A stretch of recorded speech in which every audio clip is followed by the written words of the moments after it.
setelah saya sempat bekerja 3 tahun di Bandung di perusahaan industri kerajinan juga. Di sana saya belajar tentang masalah pengembangan industri kerajinan ya. Di perusahaan yang pertama itu saya menjalankan partnership dengan teman saya yang sama-sama desainer produk.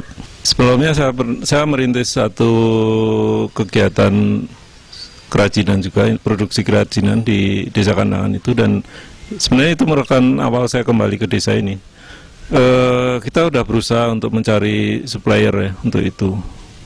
Itu satu tidak berhasil, dan radio ini tetap terkatung-katung. Bahkan tahun 1997 itu radio mendapat award di Seattle, prototipe-nya ya.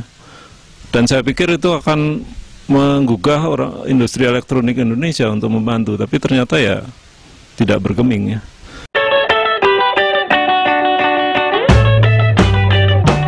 Karena saya 7 tahun bekerja di bidang kayu dan material itu sangat akrab, dan mungkin teman saya bisa melihat bahwa saya memang mengerjakan produk ini dengan satu keseriusan ya.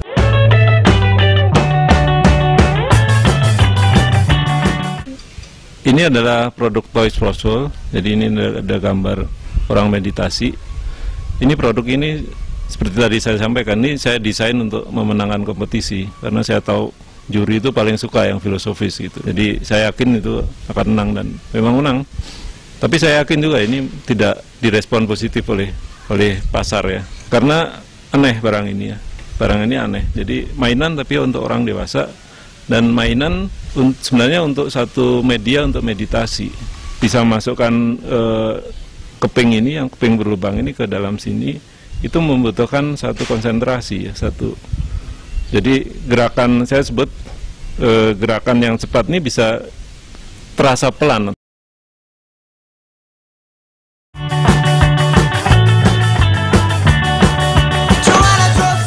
Setelah menang, saya pikir ya setelah itu kemudian sekitar 3 bulan saya diberi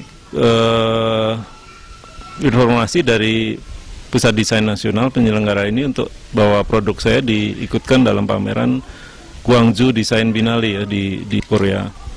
Saya waktu itu wah asik nih. Tapi waktu itu cuma pemberitahuan aja, undangan pun enggak. Jadi saya berpikir saya harus ngotot nih, karena saya pikir Korea itu dekat dengan Jepang. Jadi gimana caranya saya bisa pergi ke Jepang, ini kesempatan satu-satunya itu. Kemudian saya membuat satu proposal sponsorship ya. Saya minta teman saya untuk bantu. Salah satunya saya mendapat bantuan tiket dari The Body Shop Indonesia ya. Tapi itu masih kurang ya. Jadi waktu itu kita juga kebetulan sudah membuat prototipe radio seperti ini. Jadi waktu itu ini sudah dalam bentuk prototipe, tapi desainnya masih agak berbeda dengan ini. Dan waktu itu saya pikir mungkin ini jadi satu-satunya cara, salah satu cara lah. Jadi waktu itu saya foto, kemudian saya kirimkan melalui internet ke beberapa teman saya, dan saya bilang, tolong beli radio saya, karena saya butuh untuk pergi ke sana, ada acara seperti ini, bayar dulu deh, nanti setelah saya pulang barang saya kirim gitu. Sekitar 35 orang yang membeli, jadi kita bisa dapat sekitar 9 juta. Masih kurang juga, ya akhirnya minjam orang tua waktu itu.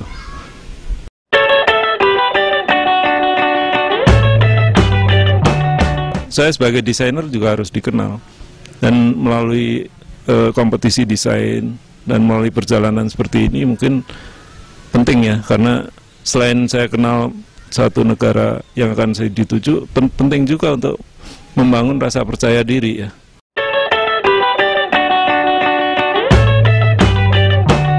Seorang itu harus jujur ya, satu.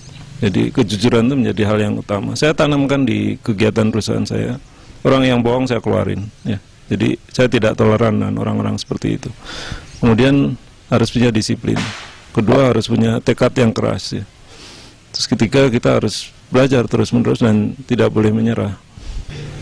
Tidak takut salah sebetulnya, terus memperbaiki kesalahan yang ada, selalu belajar, dan tidak takut dikritik, karena kalau misalnya berkaitan dengan aktivitas produksi, saya yang paling banyak kena marah nih dari Pak Singgih. Jadi hal semacam itu juga yang saya tanamkan ke para perajin di sini gitu.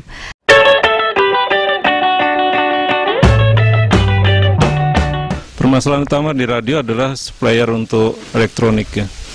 Karena ternyata tidak mudah mendapatkannya. Jadi begitu kita datang ke suatu perusahaan atau industri elektronik, mereka selalu mengenakan minimum order yang sangat besar ya, yang kita nggak bisa mendapatkannya.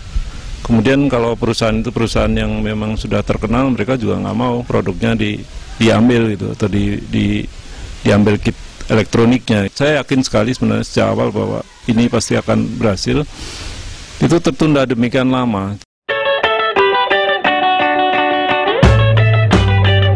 Saya mencoba membuat prototipe radio yang baru dengan mesin yang saya beli dari pasar ya. Jadi ada radio yang sudah siap di pasar, yang produk radio jadi saya bongkar dan saya buat prototipe.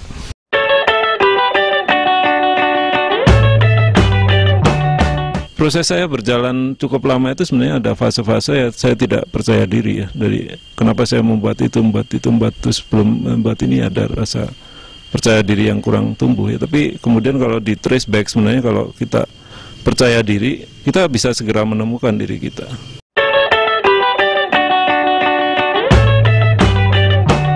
Sebenarnya sangat banyak mahasiswa yang sebenarnya punya bakat entrepreneur ya, seperti itu. Dan itu baik untuk dilatih dari sejak mahasiswa ya. Begitu kita selesai, sebenarnya kita bisa berjalan pesat. Apalagi sekarang ini teknologi informasi udah luar biasa.